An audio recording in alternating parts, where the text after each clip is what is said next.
Hola, ¿qué tal? ¿Cómo estáis? Soy Jaime López, fundador y gerente de La Mano Servicios Inmobiliarios, y me acerco un día más a vosotros con la intención de verter algo de luz sobre un asunto de índole fiscal para responder a esta pregunta que atañe a una figura muy concreta del mercado, a los arrendadores de vivienda habitual, es decir, aquellos propietarios que deciden alquilar una vivienda de su propiedad a un inquilino de forma permanente, realizando un contrato de vivienda habitual. Es importante distinguir esto porque estos ingresos, esta rentabilidad que obtendremos con el alquiler de la vivienda, tributará como rendimiento del capital inmobiliario y no como rendimiento de la actividad económica, que ese es otro campo distinto y tiene unas casuísticas fiscales diferentes.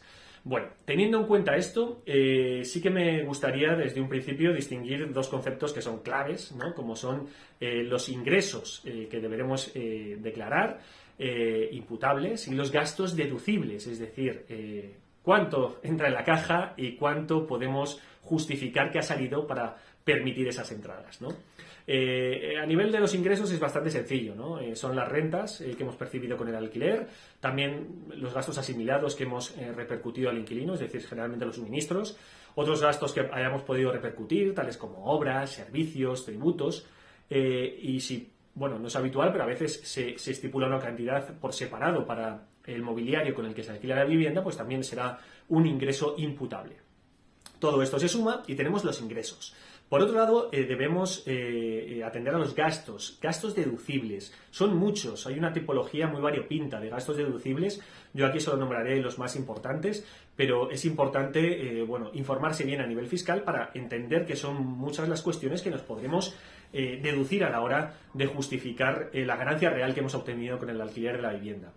En principio, podemos destacar los gastos que asumimos por el capital y por los intereses de adquisición de la vivienda, es decir, la hipoteca, los intereses que pagamos con la hipoteca, los gastos que hemos tenido que asumir para la contratación de la misma, incluso si el banco nos ha exigido contratar un seguro de vida como condición para la concesión del préstamo, también nos lo podremos deducir como gasto.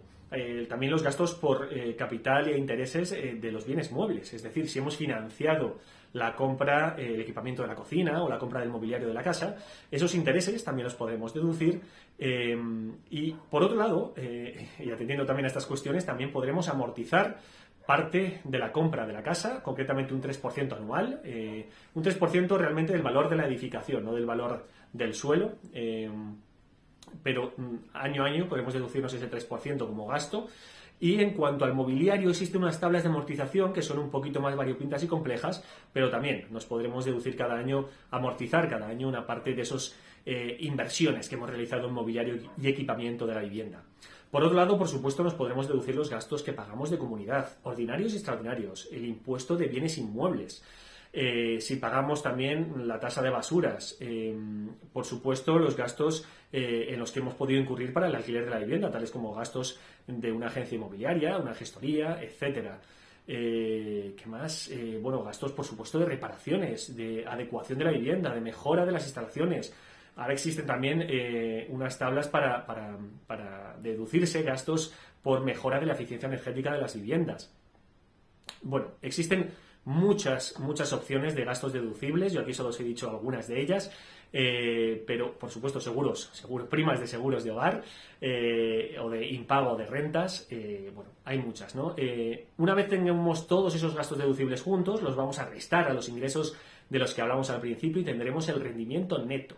Pues bien, sobre ese rendimiento neto, en los contratos de alquiler de vivienda habitual, el arrendador tiene una bonificación del 60%. O lo que es lo mismo, solo deberá tributar sobre el 40% del rendimiento neto, lo que habitualmente suele suponer una cuantía pequeña.